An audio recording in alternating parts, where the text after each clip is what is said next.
Welcome to Discovering. I am in Big Snow Country at Snowriver Mountain Resort, formerly known as Indianhead Ski Mountain. Tonight we explore what makes the Western UP the best place to ski in the Midwest, and how Snowriver is meeting the challenges of keeping the sport of skiing a vibrant part of outdoor recreation in areas like this. One example, the first and only high-speed chairlift in the UP that's right behind me.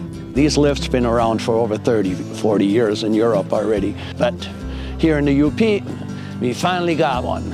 And getting kids of all ages into trapping. This is our 19th or 20th year we had this. So sit back and relax. It's Monday night, and it's time for Upper Michigan's very own Discovering. The secret streams that flow beneath the cliffs of colored stone, forests thick and healthy with birch and pine and oak, surrounded by the greatest lakes this world has ever known. The black bear's awesome presence as he roams the hills and fields, call of the timber wolf, the loon's lonesome trill, the eagle soaring high above, the trout lies deep and still. These are what I treasure, the only way I measure feelings that I have for this fine land. There is so much to discover when you're a long-time lover of northern Michigan.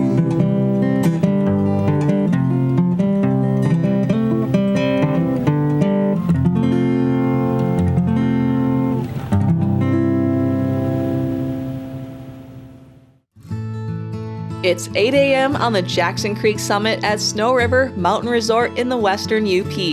The fresh few inches of snow that fell overnight have been shoveled and plowed. The hill is groomed and ready for the influx of skiers to hit the slopes once the new high-speed chairlift starts running at 9 a.m.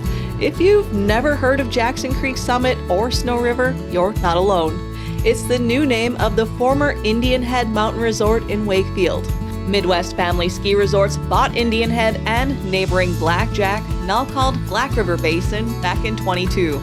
We recently merged two of our existing ski areas, Lutsen Mountains, which is up the north shore of Lake Superior, just across the water, and Granite Peak Ski Area, which is just in the town of Wausau. We've owned those within our family for over 20 years. When the opportunity came up to buy Snowriver, we visited here, and it seemed like a really great opportunity to fit within our brand. We really cater to families in the Midwest, and we felt that having a property that would be located centrally between our two existing would add a really nice balance to it. In addition, the opportunity here was something that we felt we've done before, which is really to integrate with the community and be a part of driving tourism to this area. Director of Ski Services, Klaus Buchala, has worked here for 47 years. Seen a lot of changes. This is the fifth owner I'm working for. Well, the biggest thing is they renewed everything. It's the first owner that I've seen that actually put money back into this hill. And they've done a lot here, you know, fixing up this old lodge. Part of this building is 60 years old, you know, and it's hard to tell. Since we purchased Snowriver, we've put over $15 million of improvements in, including this area, the UP's first high-speed lift. That replaced 4 older lifts and still allows skiers to access the same amount of terrain. A lift like this, for example, we cut our uphill time in more than in half what the old stationary fixed grip lift would do. So that brings people up a lot quicker. But in the old days with the lift lines, they used to be extreme here. I remember 20-minute, 30-minute lift lines for a little, you know, 550, 600-foot vertical hill. It's not, you know, it's not huge. So that was a lot. You know, one of the things that we really like to draw attention to with our high-speed lifts and why we feel that they are such a game changer for our resorts is that you can get really as much, if not more, vertical skiing than you can when you go out west, because people can lap a lot faster here. Before this lift, it took 10 minutes to get up the hill, and with this one, it takes 3.5 minutes. I have a customer that got 78 runs in one day last spring in a matter of about 7.5 hours, just because they could get up and down the hill so quickly.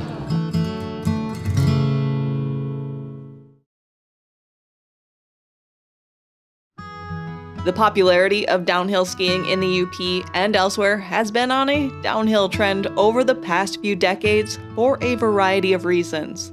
You know, the heydays of skiing when I first got here was in the late 70s and 80s, and it was, you know, it was different then.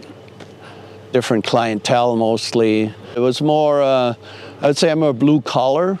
And people used to do a lot of what we called ski weeks. They would come up here for a whole week vacation. There was a lot of people from lower Wisconsin, from Chicago area, come up here and they would stay a whole week. You know, if you look at the skier visits that Indianhead and Blackjack back in the day had around the 70s and 80s, it was many times more than what we're seeing now even.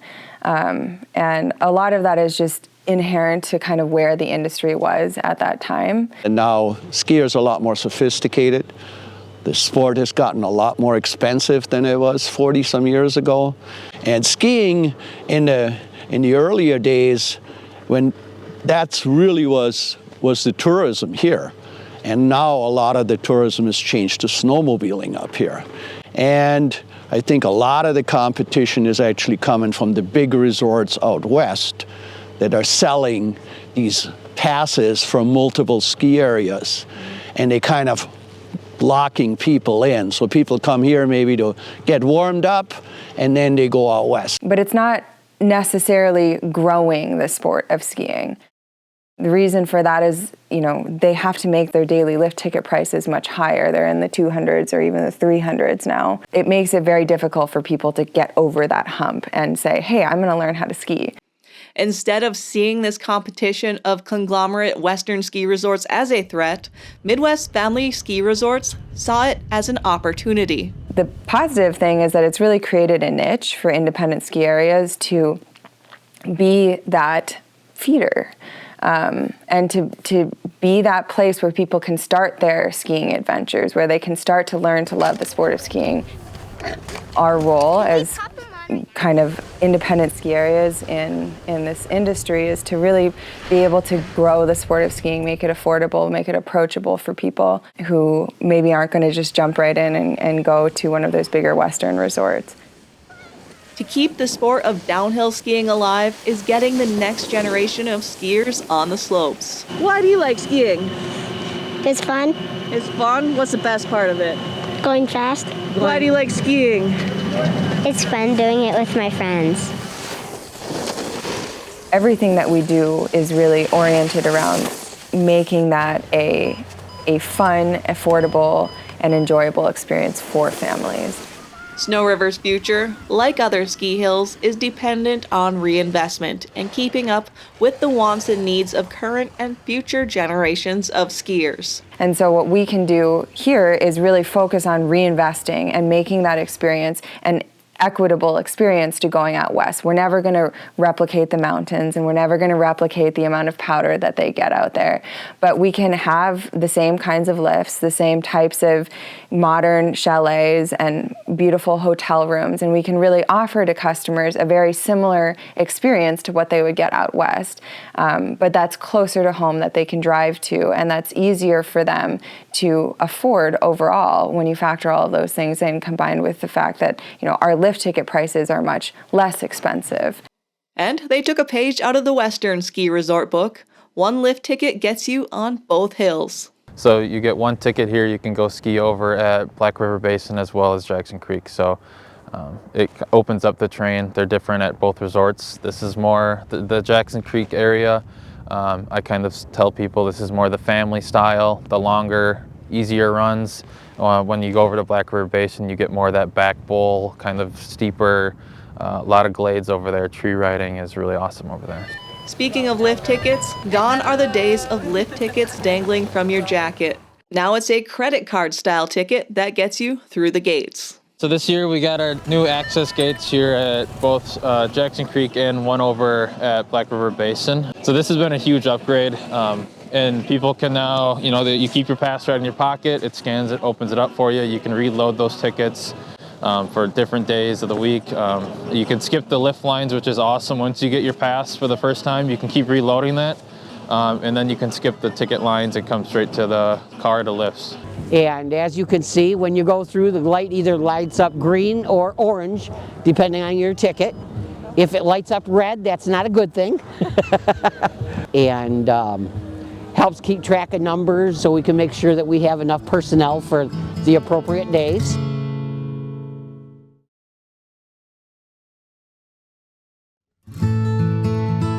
Another thing that makes Upper Peninsula skiing so much better than other places in the Midwest: real snow. So we're kind of nestled in this area in the UP that was known for its snowfall. We get a lot of this natural snowfall from the lake. People know it as the Big Snow Country. So that's why we have a lot of ski resorts in this tight area. We got Powderhorn right down the road, Mount Zion, and Whitecap is just right, they're neighbors to us. And our niche right up here, obviously, is the snow. There's a lot of areas that can make snow, but this is mixed in real snow, and if you're an avid skier, that's what you love. You love the fresh snow, but you got to be more in the expert level to really enjoy that. So we always have to have groomed surfaces because people are used to this, what we call carpet skiing. This will be a very easy night of grooming when we get this little bit of snow. It's the best. You don't have to work hard. It's pretty much like mowing the lawn. If we don't have all this fresh snow, then the blade up on the front is the most important part of the machine. It helps to loosen up the snow, so then the tiller in the back that spins can actually get snow inside of it and start chewing it up and make it softer for skiing. Snow behaves strangely. It's a lot different than people probably think. When we're open for skiing and there's people actively skiing it, it gets nice and soft. But within 30 minutes of people stopping skiing on it, then it starts to freeze up like a block of ice. So then the cat comes out once it freezes up again and basically regrades the whole thing, softens it up, and puts those pretty lines in for people to ski. Snowriver might look new and modern, however the foundation, history, and traditions are still here. One tradition is the Wednesday Race League. Last year was 40 years, and I've been involved in it for 40 years. And there's a few of us that have been in this league from day one. There's only a few of us left. But it's just a fun thing. All of us get together, we race. Some people are really serious about their time. When you get to be my age, I'm not worried about my time anymore.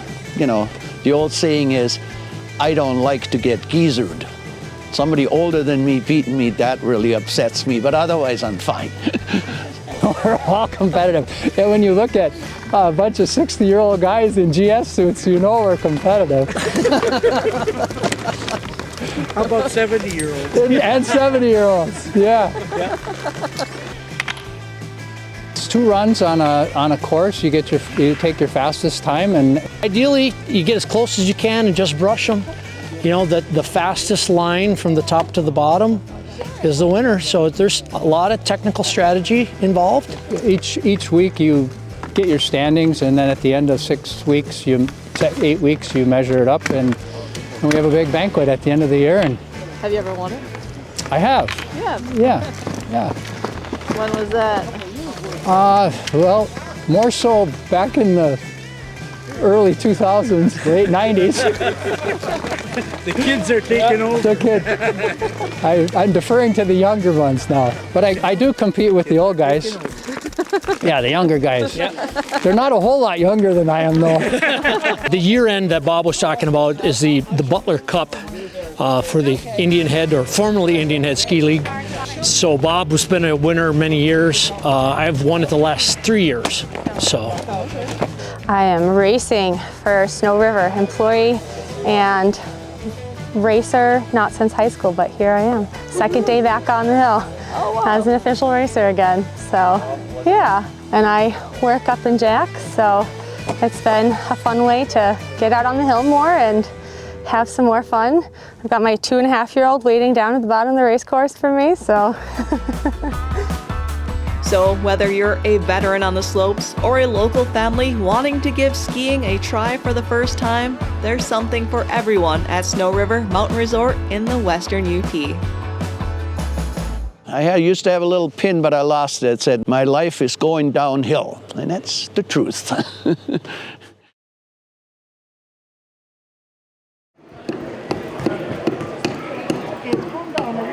Getting the next generation interested in outdoor pursuits like hunting, fishing, and trapping is one of the biggest missions of sportsmen's groups.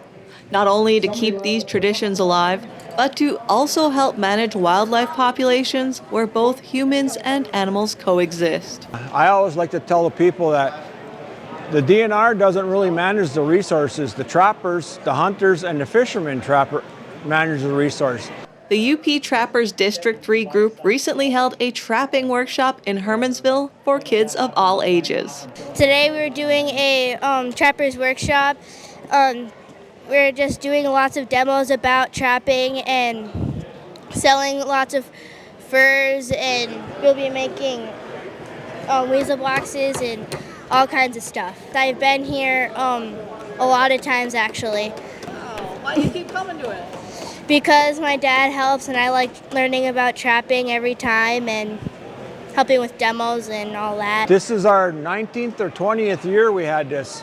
Rick Ardwin, our past president, started this. He wanted to start something for the kids. Like the first 10 years, we had over 100 weasel boxes that we gave away to the kids. But now it seems like there's too many things going on. But got some here, though. We got some here. A few dozen kids from across the Western UP and Wisconsin showed up to the event. We look forward to coming here every year with the boys. They enjoy themselves quite a bit. Every year they're involved in the trapping with the guys that put it on. They do a great job.